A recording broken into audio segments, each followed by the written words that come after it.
नमस्कार दोस्तों। तो दोस्तों आज बात करेंगे एक वायरल होते हुए गिद्ध मीडिया गैंग द्वारा एक वीडियो रामदेव बाबा का। जी हाँ, योग गुरु, योग का प्रचार प्रसार में देश के नाम में योग गुरु बाबा का क्या रोल है, ये किसी से छुपा हुआ नहीं है। दोस्तों आज बात करेंगे दोस्तों उनके वायरल होते हुए उस वीडियो को, जिसको गिद्ध मीडिया ने बड़े जोर शोर से वायरल किया। आपने कहा था कि नहीं कहा था बाबा जी? मैंने कहा था पूछ पड़ेगा मेरी। बहुत ही खूबी से, बहुत ही ईमानदार तरीके से ये गिद्ध मीडिया गैंग बहुत तरीके से फॉलो करती है, साथ साथ में टारगेट करती है। वहीं इस गैंग को, वहीं इस गिद्ध मीडिया गैंग को दोस्तों सेम प्रॉब्लम, बीमारी अगर किसी और पार्टी में या किसी और नेता में दिखाई दे तो उसकी वो बात भी करना नहीं चाहती। दोस्तों जैसे ही सरकार बनेगी, पहली कलम से पंजाब के अंदर 300 यूनिट बिजली माफ कर दी जाएगी।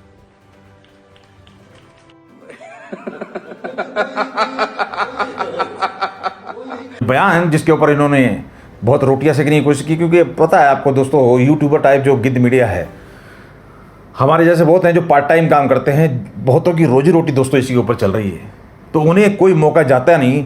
हमें तो कई बार हफ्ता 10 दिन हो जाते हैं, और जब बहुत दिल कचोटता है तब दिल करता है कि कुछ बोला जाए, क्योंकि दोस्तों आज के सोशल मीडिया ज़माने में कम से कम आवाज़ उठाने का हक तो हर किसी का बनता है। तो बात करेंगे दोस्तों उसी के ऊपर, किस चीज़ को इनको नज़रअंदाज करना है और किस चीज़ के ऊपर इनको अटैक करना है। आज का वीडियो इसी के ऊपर दोस्तों। तो पहले सुनते हैं बयान बाबा रामदेव जी का। बाबा जी, आपने तो टीवी चैनल पर यह कहा था कि कौन सी सरकार आपको चाहिए? 40 रुपए पेट्रोल वाली सरकार, 300 रुपए सिलेंडर वाली सरकार। आपने कहा था कि नहीं कहा था बाबा जी? मैंने कहा था पूछ पड़ेगा मेरी। आप ये बताओ, एक मिनट, सभी टीवी चैनल पर आप ही की बाइट चली थी और लोगों ने विश्वास किया। मैंने दी थी और अब नहीं देता, कर ले क्या करेगा? चुप हो जा, अब आगे से पूछेगा। ये चीज़ तो सर्वविदित है कि बाबा रामदेव औपचारिक रूप से किसी भी पार्टी से कोई उनका लेना देना नहीं है, सपोर्ट समर्थन की बात अलग है।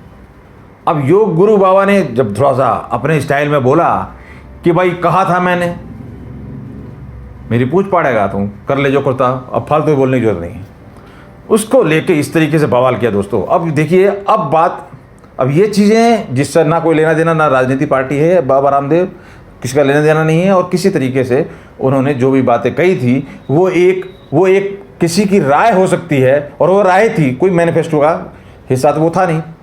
अब देखिए, जिनका मैनिफेस्टो का हिस्सा होता है, जिनके प्रवचन जो कि एग्जिस्टिंग पावर में हैं, जो सत्ता का सुख भोग रहे हैं, जिनको पहले के नेताओं के घर में रहने पर भी ऐतराज था कि वो क्यों रहते हैं इतने बड़े हवेली घरों में, क्वार्टर में क्यों नहीं रहते हमारी तरह आम लोगों की तरह, आज वो स्विमिंग पूल की बात करते हैं, उसकी बात आती है सबके सामने। एमसीडी 8 लाख गरीब बच्चों को पढ़ाती है, बिना पैसे लिए पढ़ाती है, उनको दोपहर का भोजन देती है। उस मिड डे मील का जब पैसा दिल्ली सरकार से मांगा तो मैं सदन को बताना चाहता हूं और आप सबको निंदा करनी चाहिए कि दिल्ली के मुख्यमंत्री ने वो पैसा कहां खर्च किया। क्या आपको पता है कि दिल्ली में जिस मुख्यमंत्री ने कहा था मैं गाड़ी नहीं लूंगा, मैं बंगला नहीं लूंगा, मैं सिक्योरिटी नहीं लूंगा, आज वो आम आदमी पार्टी का मुख्यमंत्री अपने सरकारी घर में 21 करोड़ रुपए का टेंडर करवाया है मिड डे मील के पैसों से। आज मुख्यमंत्री के घर में स्विमिंग पूल बन रहा है। आप हैरान मत होइए, मैं आपको सच्चाई बता रहा हूं, टेंडर हुआ है 21 करोड़ रुपया। अब ये इग्नोर करने वाली चीजें नहीं है। गांधी बनने के लिए कई जन्मों की तपस्या करनी पड़ती है। चरखा काटने की एक्टिंग मात्र से गांधी नहीं बना जाता, बल्कि उपहास का पात्र बनता है। दोस्तों ये विचार थे, ये इनके द्वारा ट्वीट किया गया है अपने ट्विटर हैंडल से, 2017 का बताया जा रहा है।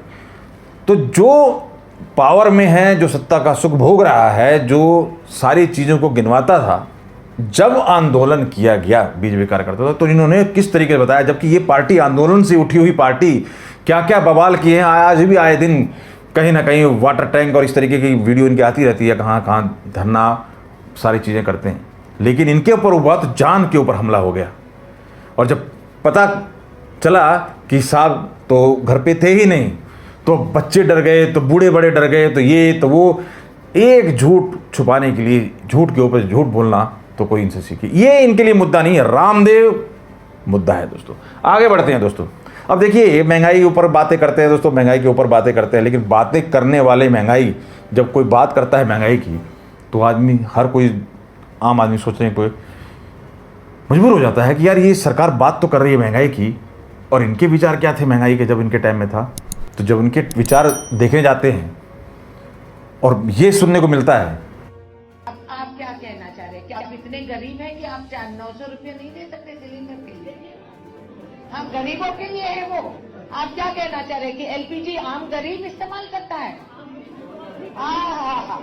जब आप चाहते हैं आप गरीब में जुड़ जाते हैं, नहीं तो दोस्तों ये बेईमानी, तो ये महंगाई वाली बात तो बेईमानी हो जाती है दोस्तों। तो लेकिन एक बात तो गौर करने वाली है कि सत्ता में आने से पहले उलझुल बयान, उलझुल ड्रामे, उलझुल तरीके अपनाती है सरकारें या पार्टियां, लेकिन में आने के बाद फिर काम के ऊपर फोकस होता है, और काम सर्वोपरि होता है, और काम के लिए आपको मिलजुल कर काम करना होता है, जिसकी दुहाई अक्सर आम आदमी पार्टी देती थी कि ये लोग मिले हुए हैं, बिना मिले काम तो दोस्तों हो नहीं सकता, चाहे गलत काम हो और चाहे सही काम हो। अगर सही काम भी करना है तो मिलजुल के ही काम होगा।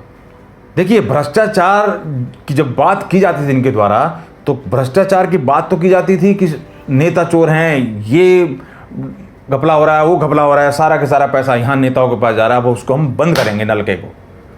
जितने भी पंजाब के इनकम के sources owned by politicians, sand mafia नेताओं का, लैंड माफिया नेताओं का, एक्साइज नेताओं के पास, ट्रांसपोर्ट नेताओं की, अब इनका मुंह खजाने की तरफ करेंगे, लीगलाइज करके खजाना भी भरेगा, लोगों को सहूलत भी देंगे, जस्ट लाइक दिल्ली।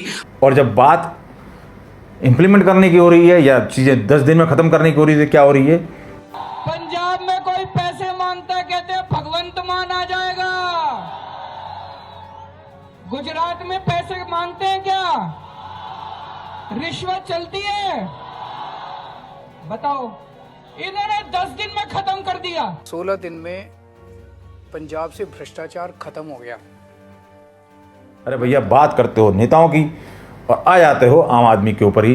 भ्रष्टाचार का मतलब आम आदमी ही भ्रष्टाचारी है, आम आदमी ही सेट होना चाहिए, नेताओं की बात खत्म हो जाती है। ये इनके लिए मुद्दा नहीं है। रामदेव जी ने कहा क्या, रामदेव बाबा वो जरूरी है। कश्मीर फाइल के ऊपर चाहे बॉलीवुड हो चाहे ये नेता, इन्होंने जिस तरीके से जी जान लगाई, और जब इनसे पूछा गया कि भाई आपने इस फिल्म को फेक झूठा कैसे कहा, तो इनको बोलते नहीं बन रहा है।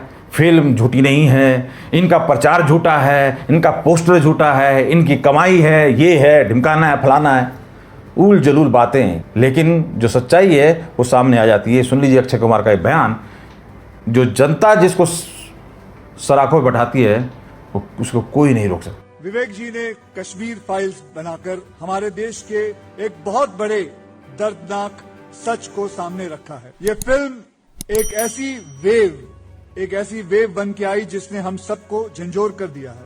वो और बात है कि मेरी पिक्चर को भी डुबा दिया। तो दोस्तों, दिमाग ठिकाने जनता ला देती है, और ला भी रही है जनता ने। आपने देखा किस तरीके के बॉलीवुड का रवैया रहा, किस तरीके का सबका रवैया रहा, लेकिन ये फिल्म कहाँ से कहाँ पहुँच गई इतने विरोध के बावजूद भी। और ये वाकई इनको हजम नहीं हो रहा है। जो सरकार टीचरों को एडॉक पे रखती है, कॉन्ट्रैक्ट पे जॉब देती है, जब आपदा के टाइम वो आए, वो सरकार ने कुछ नहीं किया। हाई कोर्ट, सुप्रीम कोर्ट के कहने के ऊपर सारी खींचतान के बाद जब वो मजबूरन करना पड़ता है सुप्रीम कोर्ट के आदेश के ऊपर, उस सरकार ने काम किया। तो दोस्तों, ये है इन लोगों की कथनी और करने का फ़र्क। इस वीडियो में मैंने वीडियो के माध्यम से आपको दिखाने की कोशिश की। अब ये सारी चीज़ें बेमानी हैं, रामदेव बाबा ने क्या कहा वो है ज़रूरी। तो दोस्तों, इतनी सी बात इस वीडियो के अंदर, इन लोगों के खेल को समझाना बहुत ज़रूरी है। अगर आपको वीडियो पसंद आई है तो लाइक शेयर करें। मिलते हैं फिर किसी नए वीडियो के साथ। धन्यवाद। कि पंजाब जो है उसकी वित्तीय स्थिति बहुत ही ख़राब है, 3 लाख करोड़ से ज़्यादा का कर्जा है।